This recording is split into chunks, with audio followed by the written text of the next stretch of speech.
Hello friends, तो आज हम स्टार्ट करेंगे लिबर्टी का पेपर नंबर 10 के एमसीक्यू। ठीक है, और लास्ट लेक्चर में हमने क्या डिस्कस किया था, पेपर नंबर 9 के हमने एमसीक्यू किए थे। और किसी को अगर देखना हो तो इस वीडियो के लास्ट में आपको वहां पे लिंक मिल जाएगी पेपर नंबर 9 के एमसीक्यू के सॉल्यूशन का। ठीक है, तो आज हम क्या स्टार्ट करेंगे, लिबर्टी के पेपर सेट का पेपर नंबर 10 के एमसीक्यू। ठीक है, तो फर्स्ट टाइटल लिख लेते हैं। आज हम स्टार्ट करेंगे पेपर नंबर 10 और उसके एमसीक्यू, और उसमें हम देखेंगे क्वेश्चन नंबर 1। ठीक है, देखो तो क्वेश्चन 1 आपकी स्क्रीन पे दिखाई दे रहा होगा। और क्या है क्वेश्चन 1 कि एक विद्युत डाइपोल ने समान विद्युत क्षेत्र में मुक्ता तेना पर लागतु परिणामी बल। जिसकी क्या बोला, एक विद्युत डाइपोल को अगर हम समान विद्युत क्षेत्र में रखेंगे तो उस पर लगने वाले परिणामी बल की बात करनी है। तो परिणामी बल क्या हो सकता है, ठीक है, तो उसके लिए ऑप्शन दिए हमेशा शून्य હોય છે, તેનું विद्युत डाइपोल क्षेत्र सापेक्ष गोठवण पर आधारित हो। मीन्स की विद्युत डाइपोल कैसे रखोगे, क्या उस पर आधारित होता है, क्या हमेशा शून्य होता है कि कभी शून्य हो ही नहीं सकता, या ऑप्शन नंबर डी विद्युत डाइ मोमेंट पर आधारित, विद्युत डाइपोल मोमेंट पर निर्भर होता है। ठीक है, तो उसके लिए देखें तो अब डाइपोल किसको बोलते हैं, डाइपोल हम बोलते हैं एक पॉजिटिव चार्ज होगा और एक हमारा नेगेटिव चार्ज होता है। तो उसके लिए हम देखेंगे डाइपोल होता है तो उसके लिए हमारा होगा प्लस क्यू और एक हमारे लिए होगा माइनस क्यू, और उनके बीच का डिस्टेंस होता है अगर 2a। ठीक है, उसके बीच के डिस्टेंस को हम क्या बोलते हैं 2a। तो ये तरह से जो संरचना जो चीज होती है, सिस्टम होता है, उसको हम क्या बोलते हैं डाइपोल। तो इस पे अगर बल की बात करें, इसको कहाँ रखेंगे हम, इलेक्ट्रिक फील्ड के अंदर, विद्युत क्षेत्र के अंदर। ठीक है, तो विद्युत क्षेत्र में रखो तो उस पर क्या होगा, बल लगेगा। बल के लिए हमारा फॉर्मूला होगा F = QE। और डाइपोल के अंदर जो दोनों चार्ज होते हैं वो चार्ज कैसे होते हैं, इक्वल होते हैं। और चार्ज इक्वल और उनके ऊपर जो इलेक्ट्रिक फील्ड लगाया जा रहा है वो भी कैसा, इक्वल है। तो दोनों के लिए फोर्स कैसा हो जाएगा, इक्वल हो जाएगा। ठीक है, फोर्स इक्वल होगा, लेकिन क्या होगा, पहले वाले के लिए अगर हम देखें फर्स्ट के लिए तो F1 क्या होगा प्लस QE, और सेकंड के लिए अगर हम देखें तो F2 क्या आएगा माइनस QE। और टोटल बल अगर हम देखें परिणामी बल F क्या आ जाएगा हमारा F1 + F2। तो F1 के लिए हमारा हो जाएगा QE और F2 के लिए माइनस QE, और QE माइनस QE क्या होगा 0। तो इसके लिए हमेशा बल क्या होता है, अगर विद्युत क्षेत्र समान हो तो उसके लिए हमेशा परिणामी बल क्या रहेगा 0। ये हो जाएगा हमारा, और इसमें ऑप्शन नंबर होगा A। ठीक है, तो आराम से इसको नोट डाउन कर लो।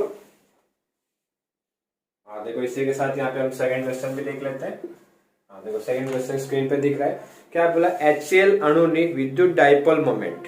ठीक है, विद्युत डाइपोल मोमेंट को हम किससे दर्शाते हैं, कैपिटल P से, और उसकी वैल्यू दी हुई है। क्या वैल्यू दी है, 3.4 × 10⁻⁻30। और देखो वहां पर सेंटीमीटर नहीं आएगा, वो आएगा कूलम × मीटर। ठीक है, सेंटीमीटर नहीं है, कूलम × मीटर है फॉर्मूला यूनिट।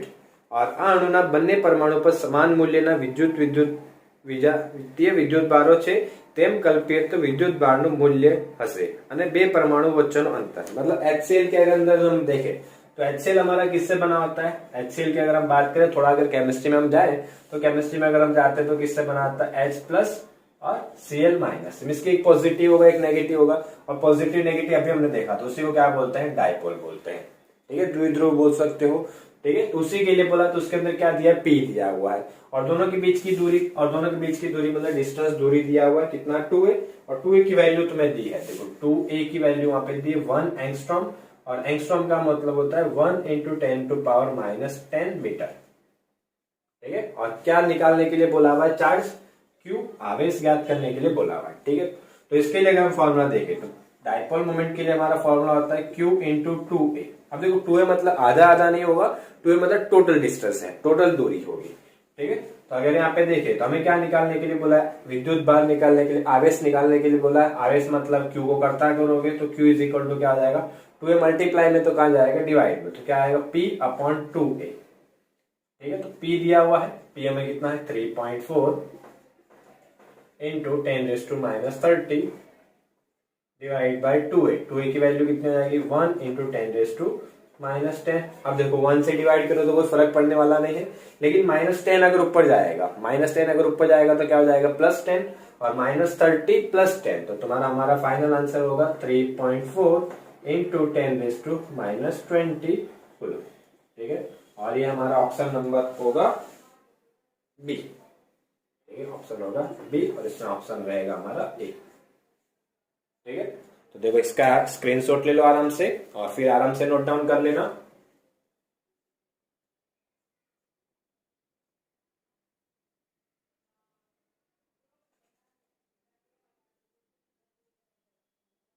चलो ठीक हो गया।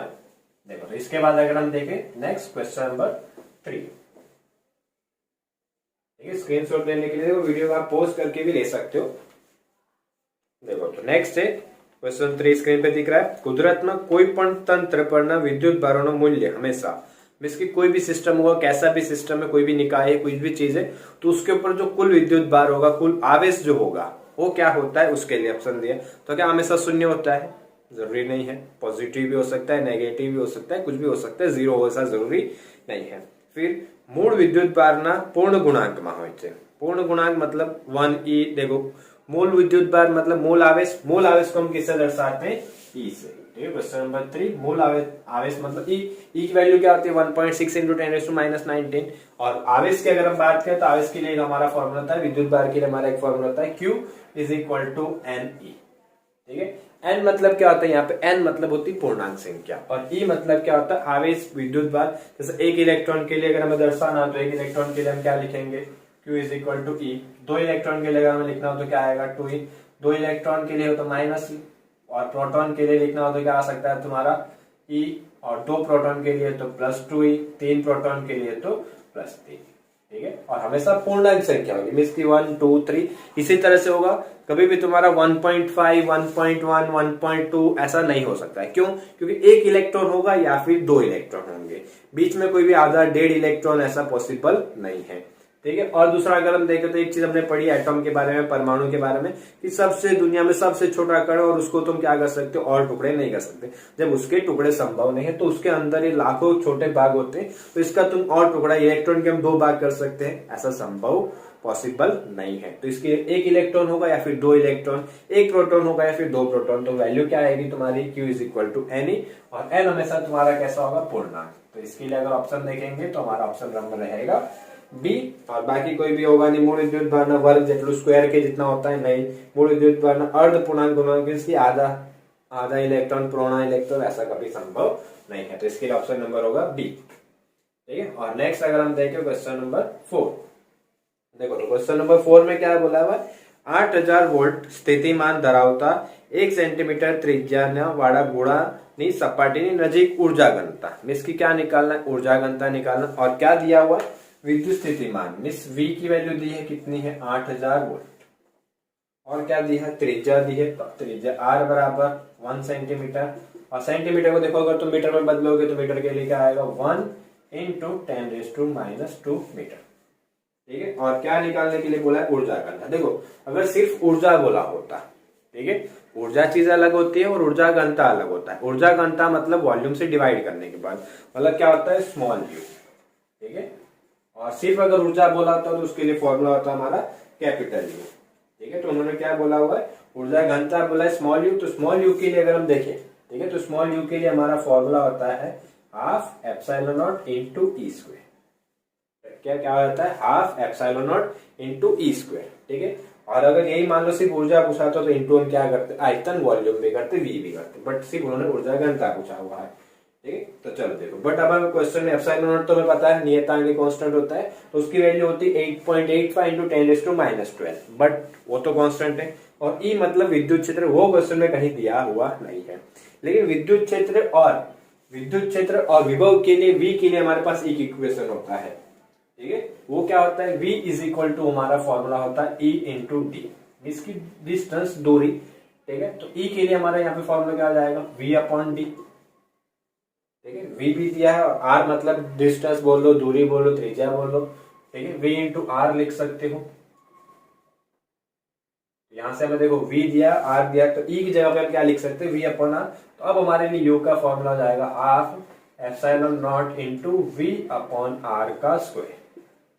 अब सबकी वैल्यू पुट कर देते हैं, हाफ का हाफ एप्सिलॉन नॉट 8.85 इंटू 10⁻⁻12 और V कितना हमारा 8000 और इसका स्क्वायर है, और R भी हमारा 1 इंटू 10⁻⁻2 का स्क्वायर। ठीक है, अब देखो इसी को अगर हम सॉल्व करें तो सॉल्व करेंगे तो क्या होगा? अब 8000 का -2 है, -2 का हो जाएगा तुम्हारा -4। और यहाँ पे अगर हम देखें तो 1/2 8.85 इंटू 10⁻⁻12 और 8 का 64। ठीक है, 8 का हमारा कितना हो जाएगा वर्क 64 और 3 जीरो में 10⁻³ और 10⁻³ का डबल करोगे तो कितना आ जाएगा 10⁻6 और डिवाइड में हमारा कितना आएगा 10⁻⁻4। 1 का तो 1 होता है और 1 से कोई डिवाइड करने से फर्क पड़ेगा नहीं। और यहाँ से अगर तुम कैंसिल करते 2 से कैंसिल हो जाएगा, कितना आएगा 32। तो तुम्हारा फॉर्मूला यहाँ पे रहेगा। ठीक है, और इसको अगर हम यहाँ पे मल्टीप्लाई करें तो तुम्हारा होगा 32 इंटू 8.84। ठीक है, देखो यहां से अगर हम करें तो देखो इसके लिए मल्टीप्लाई कर लेते 8.85 इंटू 32। ठीक है, तो हमारा आंसर आएगा यहाँ पे 283.2 इंटू, अब देखो -12। ठीक है, और ऊपर जाओगे देखो 6, तो क्या बचेगा -6 और -6 और +4 भी ऊपर जाए, -4 ऊपर जाके क्या हो जाएगा +4। तो यहाँ पे तुम्हारी वैल्यू बचेगी -2। ठीक है, जैसे देख सकते हो -12 + 6 -6 और -4 ऊपर गया तो -6 + 4, तो तुम्हारा क्या बचेगा यहाँ पे -2। -2 में इस पॉइंट को 2 आगे लेके चले जाओ तो तुम्हारा आंसर यहाँ पे हो जाएगा 2.83 जूल। ठीक है, देखो यहाँ से हो जाएगा 2.83 जूल पर मीटर क्यूब। देखो सिर्फ अगर ऊर्जा पूछा होता तो हमारा फॉर्मूला यूनिट होता, मात्रक होता जूल, लेकिन उन्होंने क्या पूछा है ऊर्जा घनता। ठीक है, इसके लिए वॉल्यूम से डिवाइड करोगे तो क्या आएगा 2.83 जूल पर मीटर क्यूब। और ये होगा हमारा ऑप्शन नंबर बी। ठीक है, ये ऑप्शन नंबर है तुम्हारा बी। और देखो ऊर्जा पूछा होता तो यहाँ पे क्या करते वॉल्यूम से आयतन से गुणा करते और कुछ नहीं। ये होगा हमारा क्वेश्चन नंबर 4। ठीक है, आराम से इसका स्क्रीनशॉट ले लो। ठीक है, और फिर नोट डाउन कर लेना।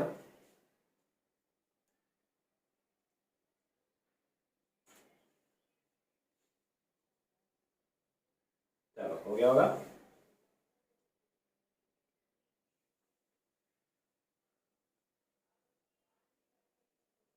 देखो नेक्स्ट है हमारा क्वेश्चन नंबर 5। ठीक है, और देखो क्या बोला है क्वेश्चन 5 में, एक कैपेसिटर कैपेसिटेंस पर आधारित हो। इसके कैपेसिटर का कैपेसिटेंस किन चीजों पे आधारित होता है, निर्भर होता है। ठीक है, तो उसके लिए अगर ऑप्शन देखें तो उसके लिए ऑप्शन की अगर हम बात करें तो कैपेसिटर ना कद, कैपेसिटर की चौड़ाई, कैपेसिटर प्लेट ना द्रव्य आने आपेला बदाच। ठीक है, देखो इसमें थोड़ा सा ध्यान रखना। तो कैपेसिटेंस के लिए अगर हम देखें तो कैपेसिटेंस के लिए हमारा फॉर्मूला होता है C = ε0A/d। ठीक है, अब यहाँ पे अगर देखें तो कैपेसिटेंस में अगर हमें चेंजेस करना है तो हम ε0 को तो नहीं बदल सकते, ए को हम बदल सकते हैं। अगर एरिया ज्यादा रखेंगे, प्लेट बड़ी बड़ी रखेंगे तो एरिया ज्यादा होगा तो कैपेसिटेंस ज्यादा हो सकता है। और दोनों के बीच का अगर डिस्टेंस ज्यादा रखेंगे, दूरी ज्यादा रखेंगे तो कैपेसिटेंस कम हो सकता है। बट अब दूरी से तो कोई लेना देना नहीं, दूरी तो ऑप्शन में ही नहीं दिया हुआ है। तो उन्होंने पहला ऑप्शन दिया हुआ है द्रव्यमान और कैपेसिटर ने प्लेटों ना कद। कैपेसिटर ना कद बोल लो, इसकी कैपेसिटर की प्लेट अगर साइज बड़ी बड़ी है तो कैपेसिटेंस कैसा मिलेगा, तो उस पर निर्भर हो सकता है। फिर बोला कैपेसिटर ने जाड़ाई, जाड़ाई मतलब किसके लिए, थिकनेस के लिए। तो थिकनेस के लिए तो कहीं, मोटाई के लिए तो कहीं क्वेश्चन में है ही नहीं, फॉर्मूला में भी नहीं है। और आपेला द्रव्य, द्रव्य मतलब कि प्रतिरोधकता या चालकता रो पे या सिग्मा पे, तो भी तो कहीं पे क्वेश्चन में नहीं। तो सिर्फ किस पे निर्भर करता है तुम्हारा, उसके कद पे, आकार पे, साइज पे, कि छोटी प्लेट है बड़ी प्लेट है, तो उसके हिसाब से तुम्हारा ऑप्शन नंबर आएगा यहाँ पे ए। ठीक है, ऑप्शन आएगा यहाँ पे ए। नेक्स्ट अगर हम देखें क्वेश्चन नंबर 6, क्या बोला है, 6 समान कैपेसिटरों ने समांतर में जोड़ी 10 वोल्ट ની બેટરી વડે વિદ્યુત ભાર કર્યા છે। इसकी क्या किया, बैटरी को जोड़ के 6 कैपेसिटरों को समांतर में जोड़ के बैटरी के साथ जोड़ा गया है और तेमने बैटरी अलग કરીને एकबीजा સાથે શ્રેણીમાં જોડવામાં। पहले हम देख रहे थे समांतर में जोड़ने का मतलब क्या होगा, समांतर में जोड़ने का मतलब इस तरह से जोड़ा होगा 1 2, ठीक है, 3 के लिए कर लेते हैं, बाकी के लिए तुम समझ जाओगे। ठीक है, ऐसे क्या किया, 3 की जगह तुम्हारे कितने कुल 6 कैपेसिटर जोड़े होंगे और समांतर में जोड़े किसके साथ, बैटरी के। अब देखो कोई भी चीज कभी भी समांतर में जुड़ी हो या श्रेणी में जुड़ी हो, ठीक है, कोई भी चीज कभी भी श्रेणी में जुड़ी हो समांतर में जुड़ी, तो उसके लिए एक चीज याद रखना, कि समांतर में जब भी जुड़ेगा तो उनके लिए वोल्टेज कैसा रहता है, सेम रहता है। वो कोई भी चीज हो, फिर इंडक्टर हो, कैपेसिटर हो, प्रतिरोध हो, कोई भी चीज हो, उससे कोई फर्क नहीं पड़ता है। ठीक है, तो जैसे मान लो यहाँ पे अगर हमने वोल्ट लगा दिया V, तो इसके लिए भी वोल्ट होगा V, इसके लिए भी वोल्ट होगा V, इसके लिए भी वोल्ट होगा V, कितने भी लगा लो। ठीक है, ये एक चीज याद रखना। अब इसके लिए अगर हम देखें तो इसके लिए कैपेसिटर्स भी सी, उन्होंने बोला कि 6 समान कैपेसिटर हो। ठीक है, तो इनके लिए भी सी होगा। तो यहां से अगर हम देखें तो Q के लिए हमारा फॉर्मूला क्या आएगा, Q इज इक्वल टू सी। जब सबके लिए C सेम है, जब सबके लिए V सेम है, तो सबके लिए Q भी कैसा होगा, सेम होगा। ठीक है, तो सबके लिए Q भी सेम है, सबके लिए C भी सेम है, सबके लिए V भी सेम है, तो हमें कुछ भी निकालने की जरूरत नहीं है। फिर क्या बोला, इसी कैपेसिटरों को बैटरी से हटा के फिर केस में जोड़ा गया है, श्रेणी में जोड़ा गया। श्रेणी में जोड़ने का मतलब इस तरह से जोड़े होंगे,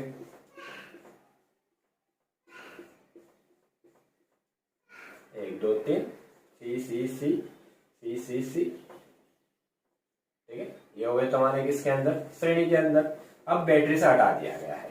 ठीक है, अब यहाँ पे अगर हम एक चीज देखें, ठीक है, तो यहां से तुम्हारा आप कैपेसिटर्स के लिए देखोगे तो अब देखो कि सबके लिए Q कैसा था, सेम है, तो यहाँ पे सबके लिए Q कैसा रहेगा, क्योंकि इन्हीं कैपेसिटरों को श्रेणी में जोड़ा गया है। ये देखिए नए कैपेसिटर लेके आए हैं। ठीक है, जो ये समांतर में जोड़े गए थे बैटरी के साथ, तो उनको क्या मिला होगा, यहाँ से चार्ज मिला होगा Q, इसको Q मिला होगा, इसको Q मिला होगा, और उन्हीं को वापस किस में जोड़ दिया हमने, श्रेणी में जोड़ दिया। ठीक है, अब श्रेणी में जोड़ो देखो, तो अब एक चीज बताई थी कि अगर समांतर में होता है तो V सेम रहता है, लेकिन श्रेणी में हो तो V सेम हो, इसकी कोई गारंटी नहीं है। तो इसके लिए जो V होगा तो उसको V1 बोल ले, इसके लिए V2 बोल ले, इसके लिए V3, इसके लिए V4, इसके लिए V5, इसके लिए V6। बट V के लिए अगर हम यहाँ से फॉर्मूला निकाले तो V के लिए क्या होगा, Q बाई सी।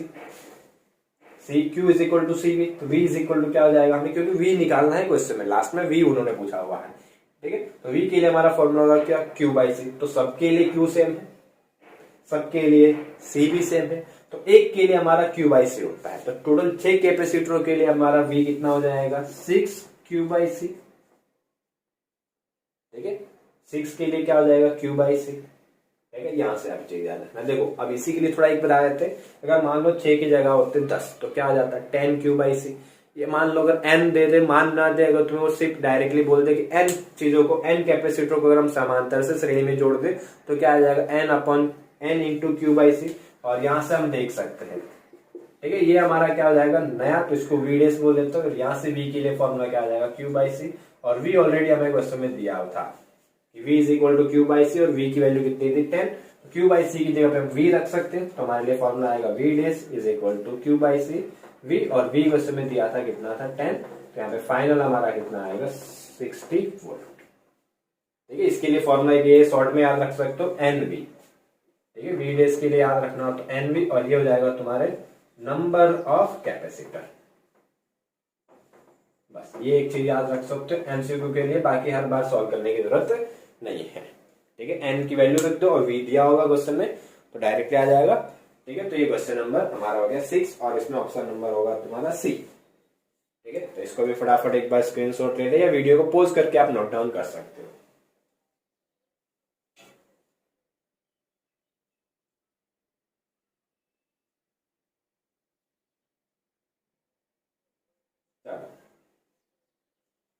इसके बाद अगर देखें तो नेक्स्ट क्वेश्चन नंबर 7 क्या बोला है, 800 माइक्रोफेराडे।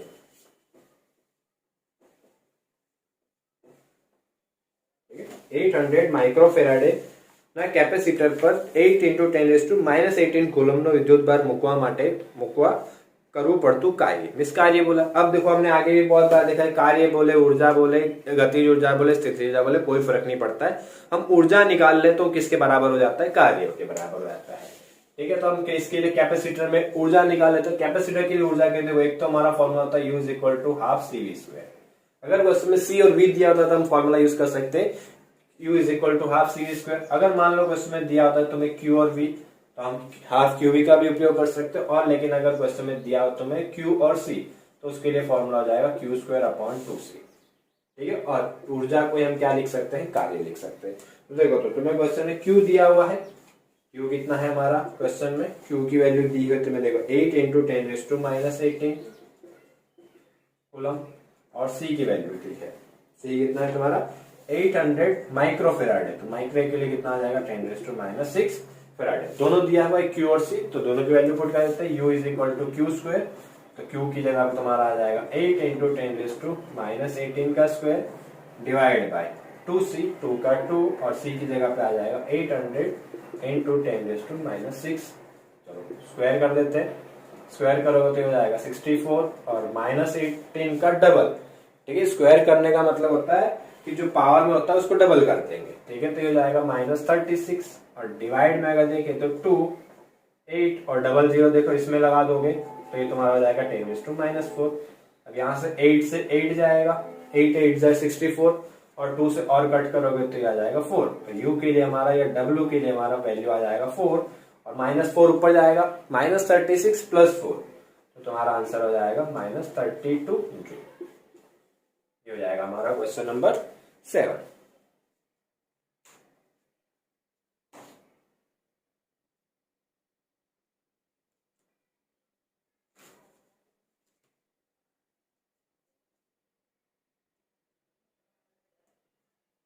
ठीक है, चलो तो इसके बाद देखेंगे नेक्स्ट क्वेश्चन नंबर 8। देखो क्या बोला, एक अवरोधक तार ने ખેંચીને તેની લંબાઈમાં 100% નો વધારો કરવામાં આવે છે, તો પરિણામે તારના વ્યાસમાં ઘટાડો થાય છે અને ખેંચેલા તારમાં अवरोधक में थतो फेरफार। मतलब क्या बोला, एक तार है जैसे कि मान लेते ये तार हो गया, ठीक है, इसको क्या करना है, खींच के 100 गुना कर दिया, 100% बढ़ा दिया। 100% बढ़ाने का मतलब क्या होता है, कोई भी चीज अपने आप में पहले से 100% होती है और तुम उसको अगर 100% और बढ़ा दो तो कितनी हो जाएगी 200%, मीन्स की 2 गुना हो जाती है। कोई भी चीज अपने आप में कितनी रहती है 100% रहती है, अगर उसको तुम 100% और बढ़ा देते हो मतलब 200% हो गया। 200% का मतलब क्या होता है, चीज डबल हो गई। जैसे हम बोलते हैं ना 50%, 50% का मतलब क्या होता है, कोई भी चीज आधी होना। ठीक है, कहीं पे भी लिखा हो 50%, उसका मतलब क्या होता है आधा होना। तो 200% का मतलब क्या हो जाएगा डबल। ठीक है, मतलब क्या करना, अगर लंबाई L होगी तो उसकी लंबाई क्या हो जाएगी डबल हो जाएगी 12। और किसी चीज को तार को खींचते हो, तुमने रबड़ को भी अगर देखा हो तो रबड़ को तुम खींचते हो तो रबड़ पतला हो जाता है, मींस की उसकी मोटाई में क्या हो जाता है, डायमीटर में, व्यास में क्या हो जाती है, कमी हो जाती है, वो भी उन्होंने बोला है। लेकिन उसके कुछ आयतन में क्या तार हमें कहीं से एक्स्ट्रा मिल रहा है, नहीं। जो लंबाई बढ़ रही है मतलब वो चीज पतली होती जाएगी और लंबी होती जाएगी, तो उसका कुल आयतन कैसा रहेगा, फिक्स रहेगा। ये एक चीज याद रखना। ठीक है, कुल आयतन कैसा रहता है, फिक्स रहता है, ये एक चीज तुम याद रखना। तो यहां से अगर हम देखें तो आर के लिए अगर हम फॉर्मूला की बात करें, ये होगा हमारा क्वेश्चन नंबर 8। क्या बोला, आर के लिए हमारा फॉर्मूला होता है ρl/a, इसको हम नाम देते हैं 1। अब देखो, अब उन्होंने लंबाई की बात की, क्षेत्रफल के लिए कोई बात नहीं की है। ठीक है, तो हमें क्षेत्रफल को यहाँ से हटाना पड़ेगा। तो क्षेत्रफल को हटाने के लिए हम एक चीज कर सकते हैं, ऊपर L से मल्टीप्लाई कर दो, नीचे L से डिवाइड करो। किसी भी चीज से मल्टीप्लाई करो और उसी चीज से डिवाइड करो तो आंसर में कभी फर्क नहीं पड़ता है। और एरिया इंटू लेंथ क्या हो जाता है हमारा वॉल्यूम। ठीक है, या फिर देखना हो तो देख सकते हो, एरिया के लिए फॉर्मूला क्या होता है तुम्हारा, एरिया के लिए हमारा फॉर्मूला होता है πr²। ठीक है, और h, अब अगर यहाँ पे h लगा दो तो किसका फॉर्मूला हो जाता है हमारा v का। h बोल लो, अगर तार की लंबाई है तो πr², l बोल लो तो उसको हम क्या लिख सकते हैं, v लिख सकते हैं। तो अब हमारे r क्या फॉर्मूला हो जाएगा, ρl²/v। अब v कांस्टेंट है, रो कांस्टेंट है, तो सिर्फ किस पे डिपेंड कर रहा है, l पे। अगर R1 के लिए देखें तो हमारा L है। नए प्रतिरोध के लिए अगर हम देखें R2 के लिए तो क्या हो जाएगा, L की जगह क्या आ जाएगा 2L²। तो इसके लिए अगर हम देखें तो हमारा फॉर्मूला आ जाएगा 4ρl²/v। तो अगर हम देखें तो कितना चेंजेस आ रहा है, ठीक है, तो R2/R1 कर लेते हैं। तो अगर यहाँ पे हम रेशियो देखें तो क्या आएगा 4ρl²/v/1 ρl²/v। तो ये पूरा तुम्हारा कट हो जाएगा, तो R2/R1 की वैल्यू यहाँ पे आएगी 4/1। इसका मतलब क्या होता है, R2 कितना है 4 और R1 कितना है 1। इसकी पहले प्रतिरोध कितना था 1 और अब प्रतिरोध कितना हो गया 4 गुना। ठीक है, 4 गुना मतलब कितना चेंजेस आया उसके अंदर 3। एक तो ऑलरेडी था, अब उसमें आ गया टोटल 4। इसके एक तो पहले से था, अब कितना हो गया 4, तो कितना एक्स्ट्रा आया 3। ठीक है, तो यहां से हम लिख सकते हैं प्रतिरोध में, देखो उन्होंने वही पूछा है प्रतिरोध में जो परिवर्तन हो रहा है। ठीक है, तो यहाँ पे हम लिख सकते हैं प्रतिरोध में परिवर्तन या बदलाव, गुजराती में अगर बोलना चाहे तो उसके लिए फॉर्मूला आएगा हमारा R2 - R1 और पहले कितना था R1 और परसेंटेज के लिए × 100। तो R2 कितना है हमारा 4, R1 कितना है 1 डिवाइड बाय 1 और परसेंटेज के लिए 100। 4 - 1 3 और इंटू 100 तो 300%, मीन्स कितना हो जाएगा 300% हो जाएगा अगर तुम लंबाई डबल करो तो। ठीक है, चलो तो इसको भी नोट डाउन कर लो फटाफट।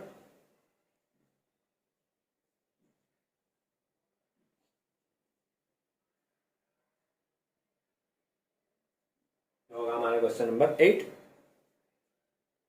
चलो और इसके बाद देखें तो क्वेश्चन नंबर है 9।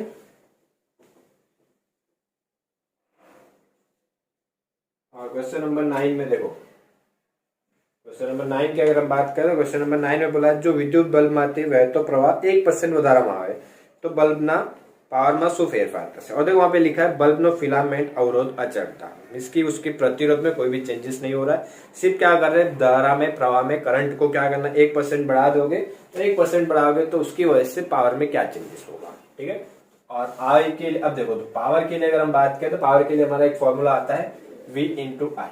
ठीक है, V के लिए लेकिन उन्होंने कुछ नहीं बोला, उन्होंने I के लिए बोला, तो V के लिए हमारा एक फॉर्मूला ऑलरेडी होता है V is equal to I R. ठीक है, तो यहां से हमारा P के लिए फॉर्मूला आ जाएगा I R into I. P के लिए फाइनल फॉर्मूला हमारा एक आता है आई स्क्वायर अपॉन आर, और आर उन्होंने क्या बोला है कांस्टेंट है, तो सिर्फ P किस पे निर्भर कर रहा है आई पे। ठीक है, अब देखो थोड़ा सा हम याद दिलाएंगे 11th में सेकंड चैप्टर हमने जो त्रुटियों के लिए पढ़ा था, एरर वगैरह के लिए पढ़ा था, तो वहां पे हमने एक चीज देखी थी, अगर पावर में हमें चेंजेस फाइंड करना हो तो उसके लिए हम लिखेंगे डेल पी अपॉन पी, यहाँ पे आएगा डेल आई अपॉन आई, और जो पावर में होता है जो घात में होता है उसको क्या करेंगे मल्टीप्लाई कर देते हैं, और परसेंटेज में निकालना है तो दोनों तरफ 100 से मल्टीप्लाई कर दो, del P upon P into 100। ठीक है, तो इधर भी आ जाएगा 2 del I upon I into 100। ठीक है, अब यहां से देख सकते हो। ठीक है, और देखो परसेंटेज में ऑलरेडी दिया हो तो दोनों तरफ से अगर नहीं भी करो तो कोई फर्क नहीं पड़ेगा, परसेंटेज को तुम्हें डायरेक्टली परसेंटेज में मिल जाएगा। ठीक है, तो del I upon I, del upon I का आई मतलब कितना परसेंट चेंज हुआ, डेल आई मतलब कितना बदला हुआ, और इनिशियली कितना था आई था। ठीक है, और वो वैल्यू में दी हुई है कितनी 1%, 1% इंटू 2 तो हमारा कितना आएगा 2%, और क्या होगा वृद्धि होगी या फिर बोल सकते हो उधार होगा। और ठीक है, और ये ऑप्शन है हमारा नंबर सी, ये होगा हमारा ऑप्शन नंबर सी 2%। और इसी के लिए कर सकते हो, ये फॉर्मूला भी याद रख सकते हो, इसकी पावर से क्या करना है सिर्फ मल्टीप्लाई करना होता है। ठीक है, चलो इसी के बाद फटाफट देख लेते हैं क्वेश्चन नंबर 10 भी साथ में। देखो क्वेश्चन में क्या दिया हुआ है, 120 वोल्ट और 60 वोल्ट का विद्युत बल्ब के फिलामेंट में से 1 सेकेंड में वहता इलेक्ट्रॉन की संख्या, इसकी इलेक्ट्रॉन की संख्या निकालनी है, और दो चीजें तुम्हें दी है, एक बल्ब है, बल्ब के अंदर से क्या होंगे इलेक्ट्रॉन जा रहे होंगे, तो कितने इलेक्ट्रॉन जा रहे होंगे उसकी संख्या पूछी है। क्या क्या दिया है, V दिया है तुम्हें 120 वोल्ट और पावर दिया हुआ है तुम्हें 60 वोल्ट। ठीक है, अब देखो तो हमें क्या निकालना है इलेक्ट्रॉन की संख्या। अब बट P और V से हम कहीं से भी इलेक्ट्रॉन की संख्या निकालना लगभग संभव नहीं है। ठीक है, तो Q के लिए अब देखो तो हम क्या करेंगे, थोड़ा थोड़ा एक एक स्टेप याद रखना, हम यहाँ से I निकाल सकते हैं, जैसे अभी हमने फॉर्मूला देखा था P is equal to V into I, तो P इज इक्वल टू हो जाएगा V into I, so I is equal to क्या हो जाएगा P अपॉन V। तो P की वैल्यू यहाँ पे हमारी 60 और V की वैल्यू हमारी 120, तो इसका आंसर आएगा 0.5 एम्पियर। ठीक है, यहाँ से I मिल गया। अब देखो उन्होंने टाइम भी दिया भाई, कितने के लिए बोला हुआ 1 सेकेंड के लिए, और इलेक्ट्रॉन की संख्या को n से दर्शा देते हैं, n निकालना है हमें। ठीक है, तो अब देखो तो यहाँ से हम I मिल गया, तो यहाँ से हम Q निकाल सकते हैं, Q is equal to I T, I की वैल्यू हो गई हमारी 0.5 और T की वैल्यू है 1 सेकेंड, तो यहाँ से हो जाएगा 0.5 कूलम, मिस Q मिल गया। और Q के लिए हमने देखो फर्स्ट चैप्टर में फॉर्मूला पढ़ा था और अभी भी देखा था हमने, Q is equal to N E, और n मतलब हमारा क्या होता है पूर्णांक संख्या मीन्स नंबर ऑफ इलेक्ट्रॉन, जैसे अभी मैंने बताया था स्टार्टिंग में, एक इलेक्ट्रॉन मीन्स 1e, 2 इलेक्ट्रॉन मतलब 2e, 3 इलेक्ट्रॉन मतलब 3e। ठीक है, तो ये n मतलब क्या दर्शाता है इलेक्ट्रॉन की संख्या, तो हमें क्या याद करना है n याद करना है, तो n के लिए हमारा फॉर्मूला क्या हो जाएगा Q अपॉन E। Q हमारा कितना है 0.5, E की वैल्यू होती है 1.6 इंटू 10⁻⁻⁹, और 0.5 को तुम अगर डिवाइड करो, 0.5 को अगर तुम E से डिवाइड करो तो तुम्हारा आंसर यहाँ पे आएगा 0.3125, और -19 ऊपर जाके क्या हो जाएगा +19, और पॉइंट को अगर एक आगे लेके जाए तो हमारा हो जाएगा 3.125, तो इसमें एक पॉइंट कम हो जाएगा, तो हो जाएगा तुम्हारा 10⁻18, और ये क्या हो जाएंगे तुम्हारे इलेक्ट्रॉन की संख्या, और ये है ऑप्शन नंबर हमारा बी। ठीक है। अब दोनों क्वेश्चन का तुम एक साथ स्क्रीनशॉट ले सकते हो, क्वेश्चन नंबर 9 और 10 का।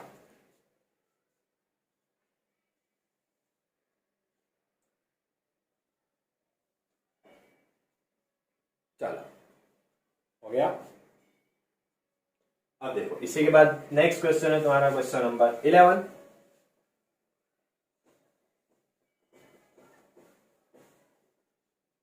ठीक है, क्या बोला है क्वेश्चन नंबर 11 में, एकच द्रव्यना बनेला 4 तार पैकी क्या तारનો अवरोध વધારે હોય છે। मीन्स की क्या बोला, एक ही प्रकार के 4 तार है, एक ही मटेरियल के। मीन्स की तांबा हो तो चारों तार तांबे के, एल्यूमिनियम है तो चारों तार एल्यूमिनियम के, लेकिन कोई पतला है, कोई मोटा है, कोई जाड़ा है, सब अलग अलग है। किसी की लंबाई ज्यादा है, किसी की लंबाई छोटी है। यही ऑप्शन में दिया हुआ है, टूको ने जाड़ो, टूको ने पातड़ो, लांबो ने जाड़ो, लांबो ने पातड़ो। तो पहले प्रतिरोध के लिए बोला था, प्रतिरोध के लिए हम देख लेते हैं क्वेश्चन 11। आर के लिए हमारा फॉर्मूला होता है rho L by E. Means क्या, अगर किसी की लंबाई ज्यादा होगी, किसी की अगर लंबाई ज्यादा होगी तो प्रतिरोध ज्यादा होगा। किसी का क्षेत्रफल, क्षेत्रफल मतलब ये वाला, अगर तुम तार को ऐसे रखते हो तो क्षेत्रफल मतलब ये वाला क्षेत्रफल, पूरे तार के क्षेत्रफल की बात नहीं होती है, जो लंबवत क्षेत्रफल होता है, अनुप्रस्थ काट क्षेत्रफल ये वाला। ठीक है, तो तार अगर ज्यादा होगा तो उसका क्षेत्रफल ज्यादा होगा। तार ये देखो, ये जैसे देख रहे हो, ये वाले क्षेत्रफल की बात कर, और ये कैसा सर्कल है, इसकी बात कर रहे हैं। ठीक है, तो अगर ये क्षेत्रफल तुम्हारा ज्यादा होगा तो आर कैसा हो जाएगा, कम हो जाएगा, और एल अगर ज्यादा होगा तो भी तुम्हारा आर ज्यादा। ठीक है, तो यहां से अगर हम देखें, टूको अने जाड़ो, इस छोटा है, लंबाई कम तो प्रतिरोध कम, सीधी सी बात। फिर टूको, दूसरे में भी लंबाई कम तो प्रतिरोध कम। तीसरे में लंबो, इस लंबाई ज्यादा तो प्रतिरोध ज्यादा, लेकिन अब क्षेत्रफल भी क्या होना चाहिए, कम होना चाहिए, लेकिन जाड़ा है तीसरे में, तो जाड़ा मतलब कि क्षेत्रफल ज्यादा हो गया तो प्रतिरोध कम हो जाएगा। चौथे ऑप्शन में देखो, लंबा है, इस लंबाई ज्यादा है और क्षेत्रफल कम है, ये ज्यादा है और ये कम है, और ये कम होगा तो भी ये ज्यादा होगा, और ये ज्यादा है तो भी कम। इसके अगर तार की लंबाई जितनी ज्यादा उतना प्रतिरोध ज्यादा, और तार का क्षेत्रफल जितना कम उतना प्रतिरोध ज्यादा। तो क्षेत्रफल भी कम है क्योंकि पतला है, और लंबाई भी ज्यादा है, तो प्रतिरोध ज्यादा होने के चांसेस सिर्फ एक में ही बचेंगे, ऑप्शन नंबर डी में। ठीक है, चलो, और इसी के साथ देख लेते हैं नेक्स्ट क्वेश्चन नंबर 12। નીચે પૈકી કયો વિકલ્પ फ्यूज वायर ની લાક્ષણિકતા માટે असंगत है। अब देखो फ्यूज वायर क्या होता है, हमारे घर में हम फ्यूज लगाते हैं कि ज्यादा पावर वगैरह आ जाता है, ज्यादा वोल्टेज आ जाता है, फ्यूज उड़ जाता है, और जिससे हमारे बाकी कोई चीजें फ्यूज नहीं हो पाती, नई चीजें उड़ पाती है, वो हमारे सेफ्टी के लिए लगाते हैं। तो वहां पे अब वो किस चीजों पे निर्भर करता है, उसके लिए बोला। तो वहां पे देखो उन्होंने बोला है माटे असंगत है, मतलब जो उस पर निर्भर नहीं होता है वो बताना है, जिसपे डिपेंड करता है वो चीज नहीं बतानी है। तेनो विशिष्ट अवरोध क्या, उसका प्रतिरोध निर्भर करता है। हाँ, प्रतिरोध अगर ज्यादा रखोगे तो करंट नहीं जा पाएगा, प्रतिरोध कम रखोगे तो इजी से चला जाएगा। तो प्रतिरोध पे निर्भर करता है, सही है। उसकी त्रिज्या, तार पतला रखो जाड़ा रखो, देखो पतला रखो जाड़ा रखो तो उससे प्रतिरोध बदलेगा, मतलब दोनों ऑप्शन एक ही जैसे हो गए। ठीक है, अब देखो उसकी लंबाई के लिए बोल सकते हो। ठीक है, और लंबाई वहां पे ज्यादा रख के क्या करोगे तुम, लंबाई ज्यादा करोगे तो प्रतिरोध क्या करना पड़ेगा, ज्यादा होगा। ठीक है, तो प्रतिरोध ज्यादा करने के लिए तुम ये भी तो कर सकते हो, या प्रतिरोध को कम करने के लिए भी तो कर सकते हो, क्षेत्रफल को बदलो, मोटा पतला, या 1 मीटर लंबा तार यूज करने से अच्छा है तार छोटा ही मोटा ले लो। ठीक है, और तेमाती तो विद्युत प्रवाह, और उसमें से बहने वाले विद्युत प्रवाह, विद्युत प्रवाह के ही तो के कारण कर रहे हैं, तो किस पे निर्भर नहीं करेगा, हम मान सकते हैं लंबाई पे। ठीक है, क्या आएगा, तो इसके लिए नंबर ऑप्शन आएगा तुम्हारा सी। ठीक है, क्योंकि तार लंबा नहीं रखते, अगर देखा भी हो तो कभी देख सकते हो, जो बोर्ड होता है ना, तो बोर्ड के अंदर, अब देखो लंबाई क्यों नहीं सर, यहाँ पे लंबाई से भी तो बदल सकता है। अब देखो उसके लिए चीज एक थोड़ी बता देते हैं। अब फ्यूज अगर तुमने देखा हो तो स्विच बोर्ड में स्विच एक होता है ना, उतना सा, तो इतनी सी लंबाई होती है, तो लंबाई ज्यादा नहीं कर सकते, लंबाई हमारी फिक्स रहती है, क्योंकि लंबाई ज्यादा करो तो स्विच भी बड़ा लगाना पड़ेगा। ठीक है, तो उससे लंबाई ज्यादा हो जाएगी, तो उससे कोई मतलब हमारा नहीं है। ठीक है, तो इतना है, और नेक्स्ट लेक्चर में हम नेक्स्ट पेपर स्टार्ट करेंगे। ठीक है, और देखो ये अभी हम क्या कर रहे हैं, चैप्टर नंबर 1, 2 और 3 के एमसीक्यू कर रहे हैं। ठीक है, और उसके बाद नेक्स्ट पार्ट में हम क्या करेंगे, चैप्टर नंबर 4, 5, 6 के हम स्टार्ट करेंगे। ठीक है, और देखो यहाँ पे आपको फिर फर्स्ट पेपर नंबर 9 जिसका बाकी हो उसकी लिंक आपको मिल रही है, वो जिसका बाकी वहां से कवर कर सकते हो पेपर नंबर 9 के लिए भी। ओके, वीडियो देखने के लिए थैंक यू, और पसंद आया तो सब्सक्राइब जरूर करना।